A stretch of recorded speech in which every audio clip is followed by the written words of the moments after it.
A'udzubillahi minasyaitonirrajim. Bismillahirrahmanirrahim. Ayyuhal mujahidah, ayyuhal muslimah, ayyuhat thalibat. Assalamualaikum warahmatullahi wabarakatuh. Hayya nabda'u dirasatul yaum bidu'ai tolabul ilmi irfa'u aydiyakum. Wahid isnin salasa. Bismillahirrahmanirrahim. Rabbi zidni ilman warzuqni fahman. Ya Allah, tambahkanlah kepadaku ilmu dan rizkikanlah kepadaku pemahaman yang baik. Allahumma inni a'udzubika min munkaratil akhlaqi wal a'mali wal ahwa'i. Amin. Teman-teman yang saya cintai karena Allah Subhanahu wa taala, alhamdulillahirabbil alamin. Alhamdulillahilladzi bi ni'matihi tatimmus sholihat. Asyhadu an la ilaha illallah wahdahu la syarikalah wa asyhadu anna Muhammadan abduhu wa rasuluh. Amma ba'du. Teman-teman semuanya, alhamdulillah kita bersyukur kepada Allah Subhanahu wa taala setelah Allah mematikan kita sementara, yaitu dengan tidur di malam hari. Lalu Allah, atas izin Allah bangunkan kita kembali untuk melaksanakan kewajiban-kewajiban kita sebagai hamba, yaitu beribadah kepadanya. Salawat serta salam tetap tercurah limpahkan kepada junjungan kekasih Allah, manusia yang mulia yang diutus untuk menyempurnakan akhlak manusia dan juga menjadi contoh, menjadi teladan untuk kita semua. Dialah Nabi Muhammad sallallahu alaihi wasallam. Teman-teman, alhamdulillah, di hari yang mulia ini, hari yang baik ini, yaitu hari Jumat, kita kembali lagi bersama-sama untuk mempelajari atau belajar. Yang khusus hari Jumat ini adalah adab yaumiyah. Maka Ustadz mengulang kembali karena Ustadz merasa penting adab dalam belajar, ya. Sehingga harapannya setelah Ustadz selesai menyampaikannya kembali, maka teman-teman juga bisa mengamalkannya dalam kesehariannya ketika teman-teman berada di majelis ilmu. Teman-teman, di pekan kemarin Ustadz sudah sampaikannya hadis tentang keutamaan kita mempunyai akhlak yang baik, ya. Sini Ustadz sampaikan kembali, ya. Ketika kita mempunyai akhlak yang baik, maka kita juga tergolong menjadi orang-orang sebaik-baik orang, ya, manusia. Sebagaimana di hadis yang lain juga Allah mengkategorikan atau memilah orang yang terbaik, yaitu orang yang membaca Al-Quran. Nah, di hadis ini juga mengatakan bahwasanya orang yang terbaik juga adalah orang yang mempunyai akhlak yang baik. Saat bunyikannya, inna khiyarakum sinukum akhlaqan. Sesungguhnya sebaik-baik kalian adalah yang paling mulia akhlaknya. Ruwahu Bukhari, Muslim wa Ahmad. Hadis riwayat Bukhari, Muslim dan Ahmad.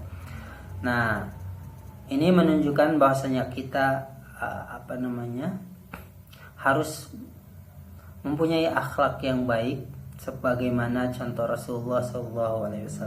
Kenapa kita mempunyai akhlak yang baik? Supaya kita menjadi orang yang dicintai oleh Allah Subhanahu wa taala. Harapannya juga kita masuk di surganya Allah. Dan tidak hanya itu, kita juga berdekatan dengan Rasulullah SAW. Ini hadisnya, teman-teman, ya. Sesungguhnya yang paling aku cintai di antara kalian dan paling dekat tempat duduknya denganku pada hari kiamat setelah mereka yang paling bagus akhlaknya. Satu ulangi, sesungguhnya yang paling aku cintai di antara kalian dan paling dekat tempat duduknya denganku pada hari kiamat adalah mereka yang paling bagus akhlaknya. Nah, itulah hadisnya teman-teman.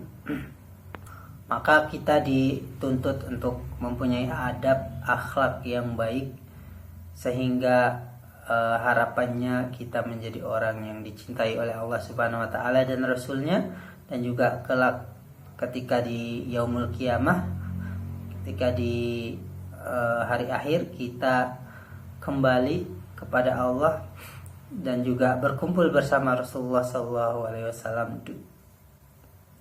di surga yang tertinggi. Allahumma amin. Nah, teman-teman semuanya, Ustaz mengulang kembali lagi adab dalam menuntut ilmu ya. Yang pertama yaitu kita berniat untuk menolong agama Allah ya, atau niatnya karena Allah Subhanahu wa taala. Jadi ketika kita belajar, kita tidak boleh mempunyai niatan-niatan yang lain selain karena Allah Subhanahu wa taala semata. Karena ketika kita mempunyai niatan-niatan yang lain, mencari pundi-pundi dunia atau menjadi orang yang paling pintar supaya bisa menguasai bumi, bisa berbuat sewenang-wenang atau yang lainnya. Nah, niat-niat seperti itu tidak boleh, teman-teman. Jadi niatnya kita belajar ini untuk menolong agama Allah, niatkan hanya untuk Allah Subhanahu wa taala, ikhlas tulus hanya untuk Allah Subhanahu wa taala. Nah, itu teman-teman. Yang pertama, niat ini penting ya, teman-teman ya. Kemudian yang kedua yaitu selalu mengawali dengan doa ya. Nah, ini alhamdulillah sudah kita laksanakan, sudah kita dawamkan, yaitu diawali dengan doa ya, Robbi zidni ilman warzuqni fahman, atau doa yang redaksinya yang panjang, yang kita doakan, kita lakukan, kita ucapkan, kita bacakan di setiap ikrar pagi itu. Kemudian teman-teman semuanya, yang ketiga adalah menjauhi maksiat. Nah, ini tentu ya teman-temannya, ketika kita menjauhi maksiat, maka insya Allah Allah akan titipkan ilmunya kepada kita. Nah, sebaliknya ketika kita tetap melakukan maksiat, itu dikhawatirkan Allah tidak memberikan atau menitipkan ilmu kepada kita. Nah, sebagaimana kata atau kisah Imam Syafi'i memberitahukan kepada gurunya yaitu Al-Waqi mengenai hafalannya yang buruk. Maka Al-Waqi, gurunya Imam Syafi'i ini, menasihati Imam Syafi'i bahwasanya ilmu itu cahaya, dan cahaya itu tidak akan diberikan kepada orang yang berbuat maksiat. Nah, itu teman-teman, ini pelajaran buat kita juga ya, buat Ustadz dan teman-teman ayah bunda juga. Kemudian teman-teman semuanya, dalam belajar juga kita harus dituntut untuk mempunyai sikap rendah hati ya, selalu rendah hati, sebagaimana kisahnya Abdullah bin Umair ketika duduk di majelis ilmunya Rasulullah SAW. Beliaulah yang paling kecil, dikisahkan beliau masih kecil. Ketika itu Rasulullah menjelaskan sesuatu dan mencontohkan dengan contoh pohon kurma. Ya, perumpamaan itu dicontohkan, diumpamakan seperti pohon. Nah, pohon ini Rasulullah tanyakan, pohon apakah para sahabat, apakah kalian mengetahui pohon apakah yang aku maksud? Maka sahabat Abdullah bin Umair ini, atau anak dari Umar bin Khattab ini, sebenarnya tahu bahwasanya pohon yang dimaksud Rasulullah adalah pohon kurma, namun karena beliau merasa dirinya paling muda, paling kecil waktu itu, dan juga beliau menghormati orang sahabat-sahabat yang yang tua, termasuk ayahnya yaitu Umar bin Khattab, dan sahabat-sahabat yang lain, sahabat Abu Bakar As-Siddiq, terus sahabat-sahabat yang lain yang ada di majelis ilmu itu, maka beliau tidak menjawabnya, sehingga setelah pulang dari majelis ilmu, bubar dari majelis ilmu, beliau menyampaikan kepada ayahnya, wahai ayah, ketahuilah bahwasanya tadi yang Rasulullah tanyakan itu sebenarnya aku tahu, aku mengetahuinya. Maka ayahnya itu memberitahukan bahwasanya dunia dan isinya Ustadz lupa ya redaksinya, khawatir salah. Kemudian adab yang selanjutnya yaitu selalu memperhatikan penjelasan guru. Nah, ini penting ya teman-teman ya. Ketika kita berada di kelas, kita tidak boleh main-mainan, kita tidak boleh mengganggu temannya, kita tidak boleh berbicara terlebih dahulu karena ada waktunya teman-teman ya. Semuanya itu ada waktunya. Ketika waktu istirahat ya kita boleh istirahat, bercakap-cakap, berbicara, dan melakukan aktivitas lainnya. Kalau ketika belajar maka kita fokus untuk belajar, tidak boleh mengganggu teman dan lain-lainnya. Itu teman-teman. Kemudian juga dalam majelis ilmu kita juga dianjurkan untuk duduk diam, rapih, dan mendengarkan penjelasan orang yang menjelaskan kepada kita. Itu teman-teman ya.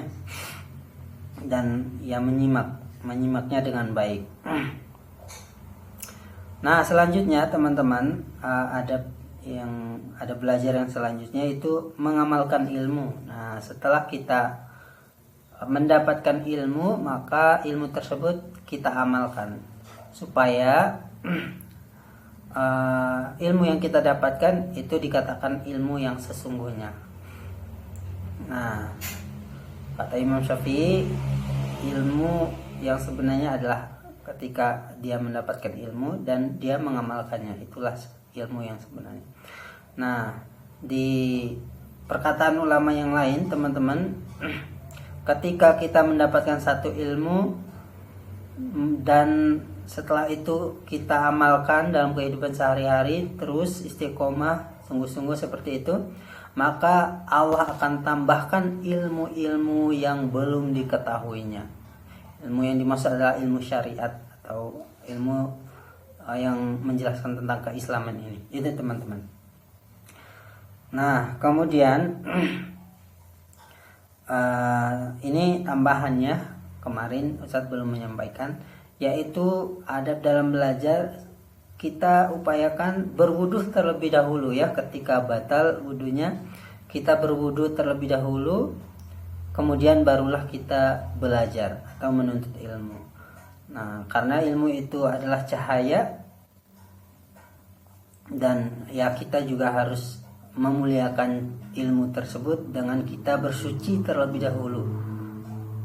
Nah, sebagaimana para sahabat dan para ulama ahli ilmu itu selalu mensucikan diri dengan berwudu sebelum hadir di majelis ilmu. Nah, kalau sahabat Bilal itu beda lagi ya. Beliau selalu siap dalam kondisi apapun, beliau selalu siap untuk melaksanakan ibadah kepada Allah, yaitu sholat ya. Di beliau